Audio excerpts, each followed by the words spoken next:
विश्वास प्रकट करते हुए और विकास की मुख्य धारा में साथ रहते हुए देश के वरिष्ठ नेताओं का पार्टी के अंदर पार्टी के प्रति आस्था प्रकट करते हुए सदस्यता ग्रहण कर रहे हैं। ऐसे में बिहार की राजनीति में जंगल राज से परिवर्तन के सूत्रधार और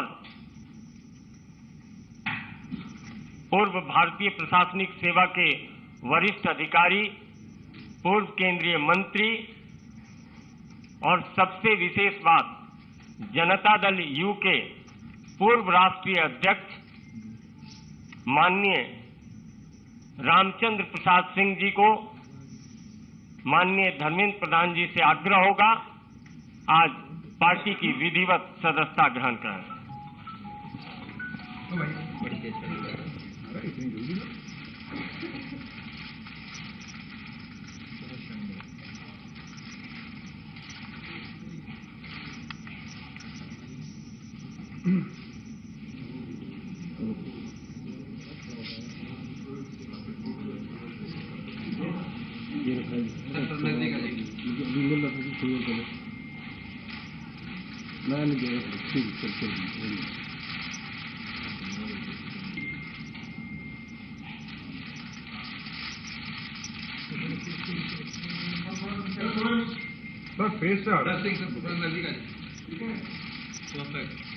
थैंक यू।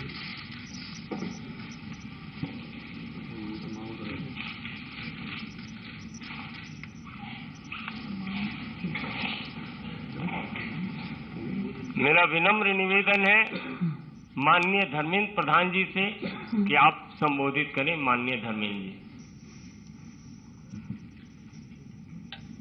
धन्यवाद संजय जी। मित्रों, मैं भारतीय जनता पार्टी में औपचारिक रूप में आदरणीय श्री आरसीपी सिंह जी को स्वागत करता हूं। आरसीपी सिंह जी आज से प्रधानमंत्री नरेंद्र मोदी जी की नेतृत्व में, आदरणीय जगत प्रकाश नड्डा जी की नेतृत्व में भारतीय जनता पार्टी की एक कार्यकर्ता के नाते काम करेंगे। मित्रों, संजोग से मेरा भी कुछ दिन बिहार से संपर्क रहा। मैं बिहार की भारतीय जनता पार्टी की कार्यकर्ता के रूप में काम किया, जिसके बारे में संजय जी ने उल्लेख किया। बिहार में एक कानून की राज स्थापित हो, बिहार में विकास हो, बिहार में महिलाओं की सुरक्षा बढ़े, नागरिकों की सुरक्षा बढ़े, नौजवानों को अवसर मिले, इस प्रकार की राजनीतिक मुद्दे पे अटल जी के मार्गदर्शन में, स्वर्गीय जॉर्ज फर्नांडिस की मार्गदर्शन में एक राजनीतिक गठबंधन हुई थी। आज की बिहार को पटरी में रखने के लिए उस गठबंधन की बड़ी भूमिका रही। कई दिनों तक हम लोगों ने उस एक्सपेरिमेंट को चलाया, लेकिन उस एक्सपेरिमेंट को अपने निहित राजनीतिक उद्देश्य से, अपने निजी राजनीतिक एम्बिशन को चरितार्थ करने के लिए बिहार की मौजूदा मुख्यमंत्री नीतीश कुमार जी बार बार उस पे पीछे से छुराघात करते रहे। तभी जब हम काम इकट्ठा करते थे, हम रामचंद्र बाबू जी से बातचीत भी करते थे। जो पहली बार भी नीतीश जी 2012 में, 12 में होगा ना, पहली बार वो छोड़े 12 में, 2013 में जब छोड़े, तब भी रामचंद्र बाबू उनके हाथ पकड़े थे। ये बिहार की मैंडेट नहीं था। बिहार की विकास चाहिए, बिहार के अंदर सुशासन चाहिए, लेकिन अपने राजनीतिक मर्यादा में रहते हुए उन्होंने उसको संभालने का कोशिश किया था। दोबारा उस राजनीतिक मैंडेट को पुनः प्रतिष्ठित करने के लिए उन्होंने काम किया। भारतीय जनता पार्टी की राष्ट्रीय नेतृत्व की साथ वार्ता करके फिर बिहार में कानून की राज हो, सुशासन हो, उसकी प्रयास किया। केंद्र में मंत्री भी रहे। मंत्री रहने के पहले भी मैं जितना रामचंद्र बाबू को जानता हूं, कुछ विषय में रामचंद्र बाबू अपने आप एक मूल्यों के साथ खुद को बार बार जोड़ा। संसद कई प्रकार के विचार की एक मंच होता है। मैंने रामचंद्र बाबू को भाषण करते हुए बार बार देखा, इस देश के बुनियादी मुद्दों पे, विशेष करके किसानों के मुद्दे पे, पूर्व भारत के मुद्दे पे, देश की पिछड़े समाज की हितों की रक्षा करने के मुद्दे पे और राष्ट्रीय स्तर पे सरदार वल्लभ भाई पटेल की अस्मिता के बारे में कभी भी बात हो, कभी भी चर्चा हो, उसमें रामचंद्र बाबू मुखर होते थे। उस समय में वो दल नहीं दिखते थे, एक कॉज के साथ खुद को आइडेंटिफाई करते थे। मैं निश्चित रूप में बिहार की जो वर्तमान राजनीतिक स्थिति है और आरसीपी सिंह जी की ख्याति है, जनता दल यू को एक राजनीतिक प्रक्रिया करके आज की जो रूप उनकी है उसको खड़ा करने में आरसीपी सिंह जी की बहुत बड़ी भूमिका रही है। एक प्रकार से भारतीय जनता पार्टी की जैसे एक संगठन मंत्री की भूमिका रहती है, पीछे से चीजों को मजबूती से रीढ़ की हड्डी की तरफ वो उसको संभाले थे। जो बिहार में अति पिछड़ों की प्रयास चली, प्रयोग चली, उसके पीछे उनकी वैचारिक स्पष्टता के साथ उसको संगठित करने में बड़ा भूमिका रहा है। मैं बिहार में काम किया हूं। पंचपोनिया समाज में रामचंद्र बाबू जी की पहचान और प्रवेश मैं खुद एक कार्यकर्ता रूप में जानता हूं। अति पिछड़ों में क्या विश्वसनीयता आरसीपी सिंह जी की है मैं जानता हूं। ऐसे एक नेता को आज प्रधानमंत्री जी के नेतृत्व में हमें शामिल करते हुए गौरव होता है। आरसीपी सिंह जी की बिहार में भारतीय जनता पार्टी में योगदान करना पार्टी को वहां और मजबूत करने में निश्चित रूप में मदद होगा। हम लोग सफल होंगे। मैं आरसीपी सिंह जी को पुनः बीजेपी में स्वागत करता हूं और निश्चित रूप में उनकी सेवा पार्टी के लिए सकारात्मक रहेगी। आदरणीय धर्मेंद्र प्रधान जी, आदरणीय अरुण सिंह जी, आदरणीय अनिल बलूनी जी, यहाँ मीडिया के सभी साथीगण, मेरे लिए यह बहुत ही गौरव और गर्व का क्षण है कि आज मैं भारतीय जनता पार्टी की सदस्यता ग्रहण किया हूं। इसके लिए सबसे पहले तो मैं माननीय प्रधानमंत्री जी को, पार्टी के राष्ट्रीय अध्यक्ष आदरणीय नड्डा जी को, गृह मंत्री आदरणीय अमित शाह जी को और जिनके हाथों से आज मैंने सदस्यता ग्रहण किया, आदरणीय धर्मेंद्र प्रधान जी के प्रति आभार प्रकट करता हूं कि मुझे आज यहाँ उन्होंने सदस्यता ग्रहण करवाया।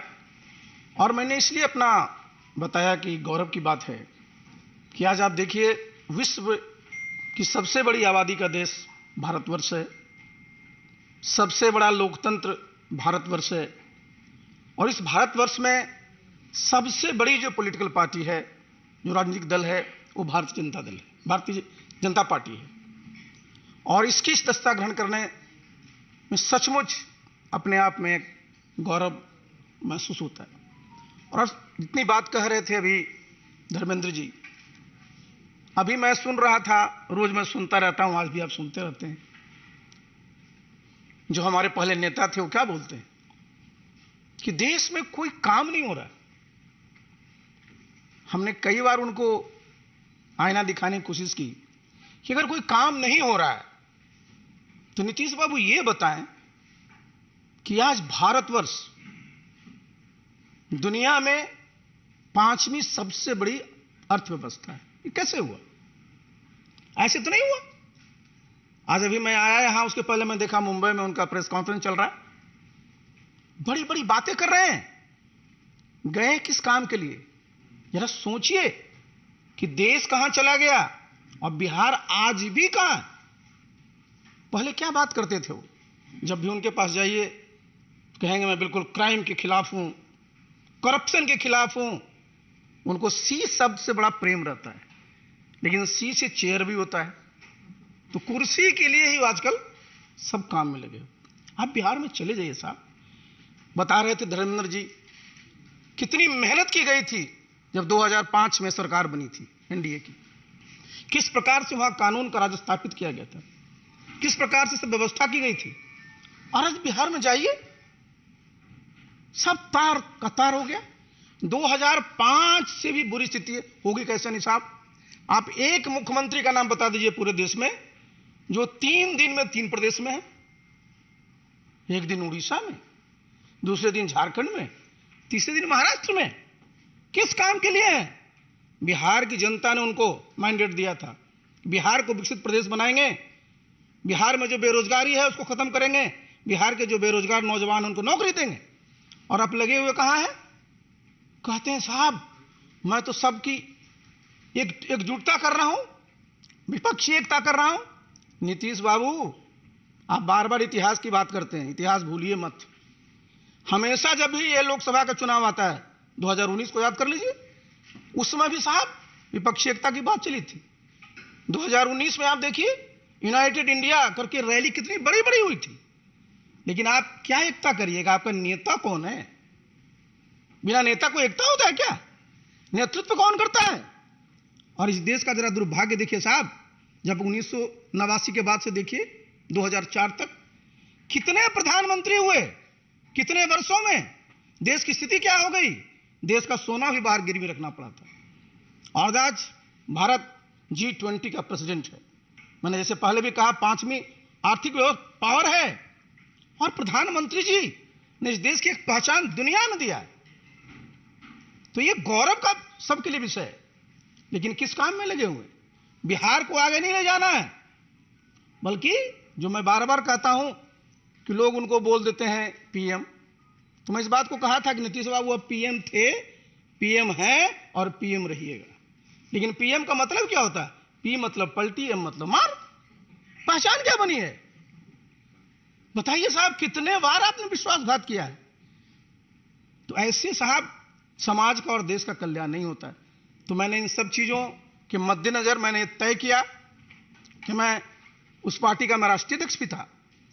बिहार में उस पार्टी को मैंने गांव गांव तक पहुंचाया, जितने बूथ है वहां तक पहुंचाया। आज क्या स्थिति है? सब जितने कार्यकर्ता हैं सब हमसे पूछते हैं सर कुछ निर्णय लीजिए। आज निर्णय हुआ है, आप देखिएगा बिहार में नीतीश बाबू का कुछ नहीं बचेगा जी। अपने रहेंगे, उनके राष्ट्रीय अध्यक्ष रहेंगे, और जिसको मैं भुंजा पार्टी कहता हूं वो रहेंगे। बाकी सारा का सारा बिहार चाहता है कि केंद्र में जिस प्रकार से आदरणीय नरेंद्र मोदी जी देश के गरीब लोगों के लिए काम कर रहे हैं, उसी प्रकार से बिहार में भी काम हो। अब वो बताते हैं कि साहब गरीबों को कोई काम नहीं होता। भाई प्रधानमंत्री किसान सम्मान निधि योजना में तो गांव में रहता हूं, इस्तीफा देने के बाद अपने गांव में रहता हूं। किसी समाज का हो, किसी धर्म का मानने वाला हो, सबके खाते में 6,000 रुपया जा रहा है कि नहीं जा रहा? सबको महीने में प्रति व्यक्ति 5 किलो अनाज मिल रहा है कि नहीं मिल रहा है? ये क्या है नीतीश बाबू? ये साधारण उपलब्धि है। तो इसलिए साथियों, इन सब चीजों को देखते हुए मैंने सोचा कि जब आप फिर से वहीं पहुंच गए हैं, फिर से जिनके इनका क्या था, नीतीश बाबू का पूरा वजूद क्या था? इन्होंने संघर्ष के खिलाफ किया था, आरजेडी के खिलाफ, और आज उन्हीं के गोद में बैठे हुए हैं और कह रहे हैं आजीवन वहीं रहना है। तो मेरे ऐसा व्यक्ति के पास आस्था क्या था? मैंने 6 अगस्त को इस्तीफा दिया था और आज 11 मई को मैंने भारतीय जनता पार्टी की सदस्यता ग्रहण की है। बस भगवान से मैं यही प्रार्थना करूंगा मुझे ताकत दें और मैं पूरी अपने सामर्थ्य के साथ इस दल की, इस देश की और प्रदेश की सेवा कर सकूं। बहुत बहुत धन्यवाद।